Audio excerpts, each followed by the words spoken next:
हाम्रो च्यानल श्रवण काव्यमा यहाँहरूलाई स्वागत छ। हामी विगतका केही अङ्कहरूबाट अनुपम पोखरेलले लेख्नुभएको पुस्तक सद्गुरु जीवनी र दर्शन यहाँहरू समक्ष वाचन गरेर सुनाइरहेका छौँ। आजको 16औं अङ्कमा हामी यसै पुस्तक अन्तर्गतको एउटा शीर्षक सन्तुलित जीवनका रहस्यहरू यहाँहरू समक्ष वाचन गरेर सुनाउँदैछौँ। योभन्दा अघिल्ला अङ्कहरू तपाईँहरूले सुन्न छुटाउनु भएको भए डिस्क्रिप्सनमा दिइएको लिङ्क मार्फत सुन्न सक्नुहुनेछ भन्दै आजको शीर्षक सन्तुलित जीवनका रहस्यहरू। अस्तित्वसँगको एकत्वलाई महसुस गर्ने, जीवनलाई आनन्दले भरिपूर्ण बनाउने धेरै उपाय छन्, तर ती सबै उपायहरूको अवलम्बन सन्तुलित र सङ्गठित रूपमा गरिनुपर्छ। योग विज्ञान जीवनका अनेक आयामहरू बीचको सन्तुलन मिलाउनकै लागि हो। शरीर, मन र बुद्धि लगायतका हाम्रा समस्त आयामहरूलाई एकै दिशातर्फ गति दिने विज्ञान नै योग विज्ञान हो। योग विज्ञानका पनि फरक फरक रूप छन्। हाम्रो व्यक्तित्वको निर्माणमा शरीरको धेरै ठुलो भूमिका हुन्छ। शरीरको उपयोग गरेर पनि अन्तर्यात्रा सम्भव छ। यस प्रक्रियालाई हठयोग भनिन्छ। शरीरको आफ्नै रोजाइ, आफ्नै बाधा र आफ्नै चाहना छन्। बिहान कुनै कामले अलिक सबेरै उठ्नका लागि हामी अलार्म लगाउँछौँ। अलार्म बज्दा शरीरले भन्छ अझै एकैछिन सुतौँ। यसरी कुनै खास जीवनशैलीका कारण शरीरले केही बानीको विकास गरेको हुन्छ। आफूमा उच्च सम्भावनाहरूको विकास गराउनलाई शरीरलाई यस्ता बाधाहरूबाट मुक्त गराउनुपर्छ। हठयोग भनेको त्यसैको लागि हो। यसले शरीरलाई नियम र अनुशासन दिएर अन्तर्यात्राका लागि तयार पार्छ। हठयोगलाई अचेल जसरी हेरिन्छ त्यस्तो होइन। हठयोग केवल शारीरिक व्यायाम होइन। शरीरको कार्यप्रणाली बुझ्दै शारीरिक आसनहरूको माध्यमद्वारा आफूलाई ऊर्जाका उच्च स्रोतहरूका लागि तयार पार्नको लागि हठयोग हो। हामीले निहालेर हेऱ्यौँ भने कसैले बसेको वा अन्य केही गरेको शैली हेरेर उनीहरूको मानसिक र भावनात्मक अवस्थाका बारेमा थाहा पाउन सक्छौँ। शरीर र मनको यस्तो सम्बन्धलाई बुझेका योगीहरूले योगासनहरूको अस्वीकार गरेका हुन्। हठयोगमा शरीरलाई कुनै विशेष आसनमा राखेर त्यस अनुरूपको मानसिक अवस्थाको सिर्जना गरिन्छ। शरीरलाई आध्यात्मिक विकासको बाधक वा सहयोगी बनाउने भन्ने कुरा हामीमै निहित छ। शरीरका कुनै पनि अङ्गमा समस्या वा पीडा हुँदा केही गर्ने चाहना नै सेलाएर जान्छ। टाउको दुखेका बेला त्यो नै संसारको सबैभन्दा ठुलो समस्या हो झैँ लाग्छ। त्यस अवस्थामा साक्षात् ईश्वर नै हाम्रो अगाडि आएमा पनि हामी अरू केही नमागेर टाउको दुखाइबाट मुक्ति माग्छौँ। हामीमाथि शरीरको पकड कति बलियो रहेछ भनेर यसैबाट थाहा हुन्छ। शारीरिक पीडाको उपस्थितिमा जीवनका अन्य सारा चाहना र प्रेरणा गौण बन्न पुग्छन्। शारीरिक पीडाका बावजुद जीवनलाई आफूले चाहेको दिशा दिन ठुलो आन्तरिक शक्तिको आवश्यकता पर्दछ, जुन सबैसँग हुँदैन। साधारण योगासनहरूबाट स्वास्थ्य लाभ गरेका धेरै व्यक्तिहरू उदाहरणका रूपमा छन्। डाक्टरहरूले अपरेसन गरेर मात्र निको हुन्छ भनेका ढाड र हड्डीका धेरै समस्याहरू योगासनबाट ठिक भएका छन्। योगासनले शरीरलाई त्यसको प्राकृतिक रूपमा काम गर्न सक्ने बनाइदिन्छ। शरीर स्वस्थ रहे मात्र मन स्थिर हुन सक्छ। मन स्थिर रहे मात्र आध्यात्मिक यात्रा गर्न सकिन्छ। ध्यान गर्दै गएपछि आफूभित्र ऊर्जाको ऊर्ध्वगमन हुन थाल्दछ। ऊर्जा यसरी माथि चढ्दै जाने क्रममा बीचमा कतै नरोकियोस् भन्नका लागि पनि शरीरलाई विशेष रूपमा तयार गर्नुपर्छ। गहन ध्यानका प्रयोगहरू सुरु गर्नुभन्दा अघि योगासनमा आफूलाई बानी पार्नु उचित हुन्छ। यसो गर्नाले ऊर्जाको जस्तै सघन बहावलाई पनि शरीरले सहजता र आनन्दपूर्वक लिन्छ। आध्यात्मिक यात्राको पीडादायी अनुभव यस मार्गमा हिँडेका धेरैसँग हुन्छ। यो पीडा पर्याप्त तयारी बिना यात्रा सुरु गर्दाको कारणले भएको हो। विकास चाहे आन्तरिक होस् या बाह्य पीडादायी हुनुपर्छ भन्ने हामीलाई लाग्छ, तर त्यस्तो होइन। पर्याप्त तयारी पश्चात भएको विकास आनन्ददायी र सुमधुर हुन्छ, न कि पीडादायी। शरीरको जग बलियो बनाइदिएर हठयोगले आध्यात्मिक यात्रालाई सहज बनाइदिने हो।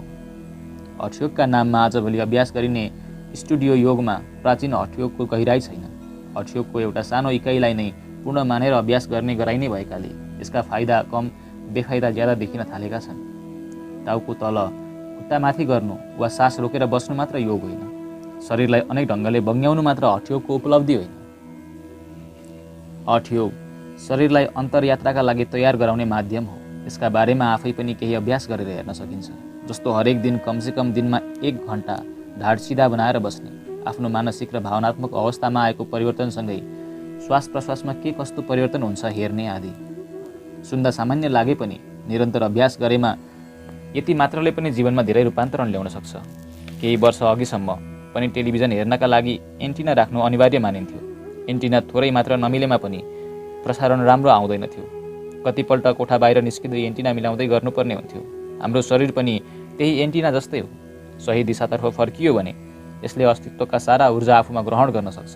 गलत दिशातर्फ फर्कियो भने ती सबैका बारेमा यो अनभिज्ञ नै रहन्छ। शरीरलाई सही रूपमा पढ्न जानियो भने समस्त ब्रह्माण्डको ज्ञान यसैमा सङ्ग्रहित छ। हाम्रो क्षमता, हाम्रो कमजोरी, हाम्रो भूत, वर्तमान र भविष्य यसैमा सङ्ग्रहित छ। शरीरले कहिल्यै झुटो जानकारी दिँदैन। यसर्थ योगको अभ्यासमा हाम्रो शरीरमाथि विश्वास गर्न, यसको आवाज सुन्न प्रयास गरिन्छ। योग अभ्यासको प्रक्रिया शरीरलाई हड्डी, मांस, रक्तले निर्मित एक यन्त्रबाट ज्ञान र संवेदनाको द्योतक बनाउनु हो। कुनै पनि साधनालाई जति राम्रोसँग बुझियो त्यसलाई त्यति नै राम्रोसँग चलाउन सकिन्छ। मानव शरीरको सन्दर्भमा पनि यही कुरा लागू हुन्छ। सामान्य अवस्थामा हामी हाम्रो शरीरको 1% भन्दा कम क्षमताको मात्र उपयोग गरिरहेका हुन्छौँ। आफ्नो शरीरको अथाह क्षमताका बारेमा जानकारी नभएकाले हामीले यसको उपयोग पार्श्विक वृत्तिहरूका लागि मात्रै गरिरहेका छौँ। अहिले हामीले जति मात्रामा आफ्नो शरीरको उपयोग गरिरहेका छौँ त्यति त प्रकृतिका अन्य सबै जीवजन्तुले पनि गरेकै छन्। यस्तोमा मानव शरीर जस्तो उच्च र परिष्कृत यन्त्र पाउनुको के अर्थ रह्यो र? सबै भौतिक वस्तुहरू केही निश्चित ज्यामितीय आकारमा निर्मित भएका हुन्छन्। हाम्रो शरीर ब्रह्माण्डकै ज्यामितीय आकार र स्वरूपमा निर्मित भएको छ। समस्त ब्रह्माण्डका रहस्यहरू यसै शरीरलाई हेरेर बुझ्न सकिन्छ। श्वास प्रश्वास निकै रहस्यमय प्रक्रिया हो। मन्दिर र तीर्थस्थलहरूमा ईश्वर वा अन्य कुनै उच्च शक्तिको अस्तित्वको प्रमाण खोज्दै हिँड्ने हामीले आफ्नो नाकको पालबाट निस्किने श्वासलाई कहिले चासो दिएका हुँदैनौँ।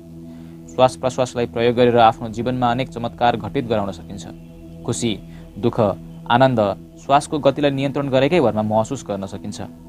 हठयोग र प्राणायामको सम्मिश्रण गरिएको एक विशिष्ट योग पद्धति छ जसलाई क्रियायोग भनिन्छ। क्रियायोगमा आफ्नो शरीरको संवेदन शक्तिलाई बढाउन श्वासको गतिलाई नियन्त्रण गर्ने अभ्यास गरिन्छ। सामान्यतया एक स्वस्थ वयस्क मान्छेले 1 मिनेटमा 12 देखि 15 पटकसम्म श्वास फेर्छ। यसको मात्रालाई घटाएर 1 मिनेटमा 12 पटकसम्म स्थिर गराउन सकियो भने पृथ्वीको वायुमण्डल र त्यसमा हुने परिवर्तनसँग आफ्नो शरीरको तालमेल मिलाउन सकिन्छ। श्वासलाई घटाएर मिनेटको 9 पटकमा झार्न सकियो भने प्रकृतिका अनेक जीवजन्तुसँग संवाद गर्न सकिन्छ। आफ्नो श्वासलाई गहिरो साधना गरेर मिनेटको 3 पटकमा झारेका साधकहरूका लागि समस्त अस्तित्व नै एउटा खुला किताब भइदिन्छ। योगमा अकर्मको धेरै महत्त्व छ, तर यसलाई आधुनिक समयमा गलत ढङ्गले बुझिएको छ। साधारणतया केही काम नगरी बस्नु अकर्म हो भन्ने बुझाइ छ। यसलाई आधार बनाएर तथाकथित योगीहरू आफू काम नगर्ने तर्क गर्छन्, तर त्यस्तो होइन। केही नगर्नाले शरीर र मस्तिष्क दुवै बोधो र अल्छी हुँदै जान्छ। जसले मेहनत गरेको छ उसलाई मात्र आरामको वास्तविक अर्थ थाहा हुन्छ। जसले अथक कर्म जानेको छ उसले मात्र अकर्मको आनन्द बुझेको हुन्छ। रुसमा एकजना नर्तक थिए, निजिन्स्की। आफ्नो सारा जीवन उनले नृत्य कलामा समर्पित गरेका थिए। स्टेजमा नाच्दा नाच्दै कहिलेकाहीँ उफ्रिने क्रममा उनको शरीर गुरुत्वाकर्षणका नियमलाई तोडेर फुलको थुङ्गाभन्दा हलुका भएर तल झर्ने गर्थ्यो। केही क्षण त उनी हावामा उडे झैँ देखिन्थे।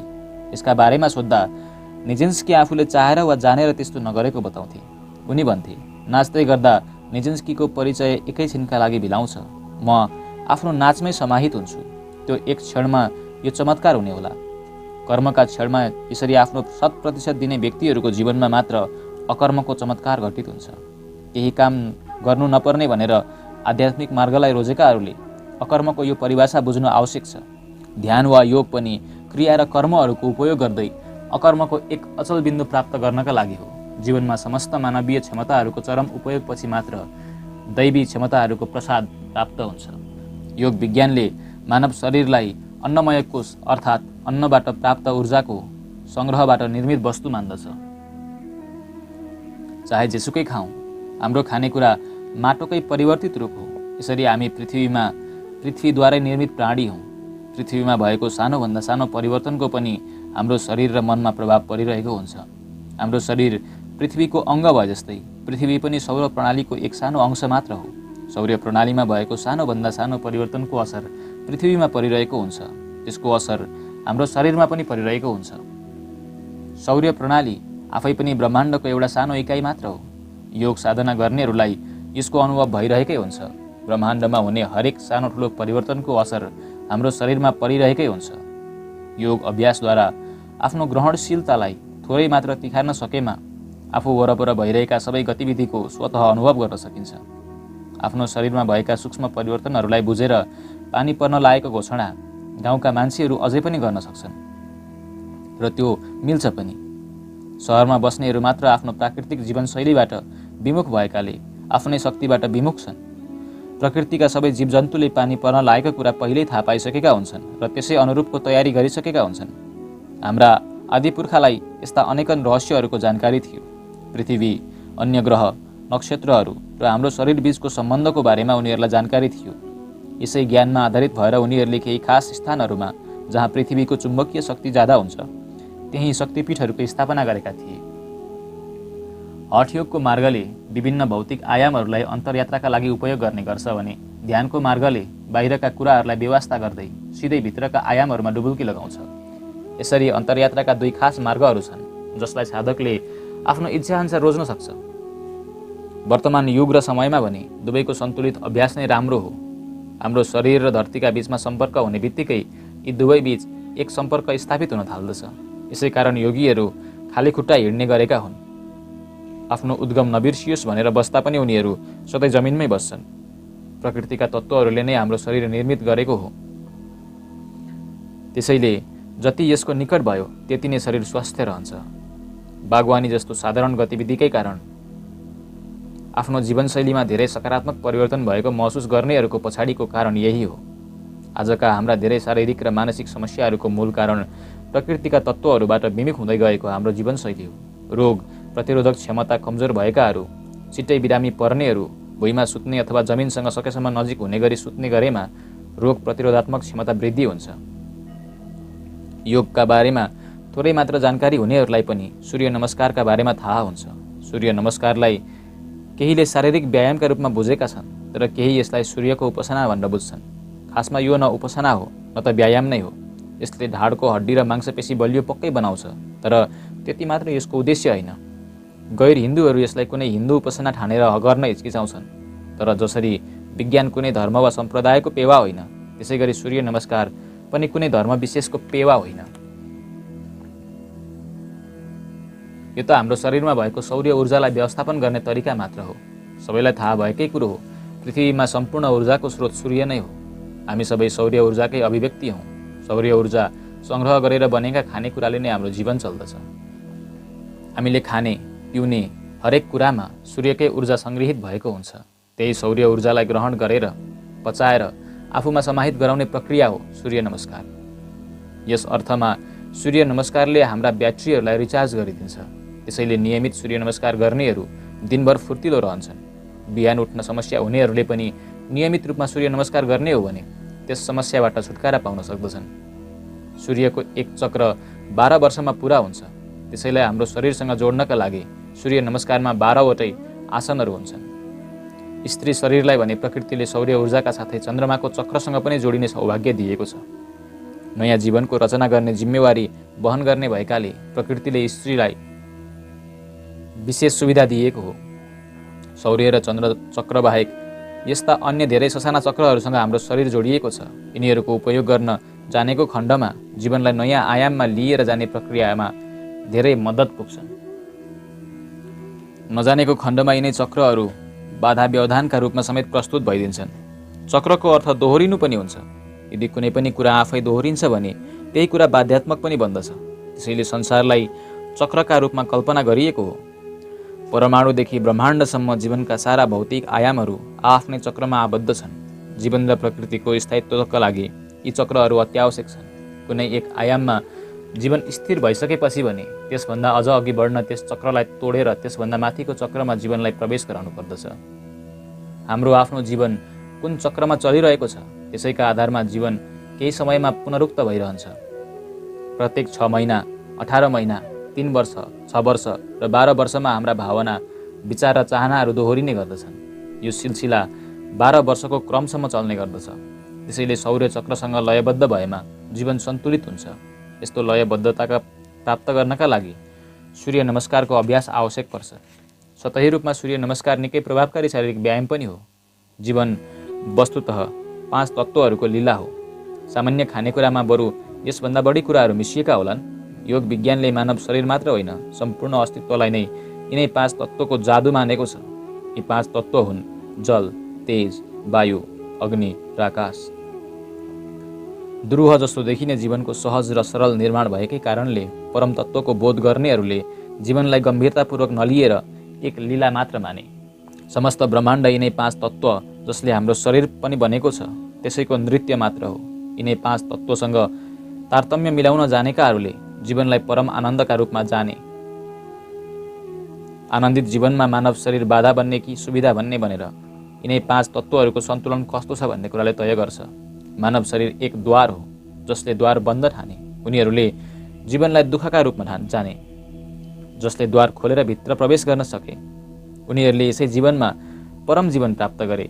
संसारका हरेक आध्यात्मिक प्रक्रियाहरू कुनै न कुनै रूपमा यी 5 तत्त्वहरूलाई सन्तुलनमा ल्याउने प्रक्रिया हुन्। अहिले हामीले गरेको वाचन अनुपम पोखरेलले लेख्नुभएको पुस्तक सद्गुरु जीवनी र दर्शनको 16औं भाग सन्तुलित जीवनका रहस्यहरूको वाचन हो।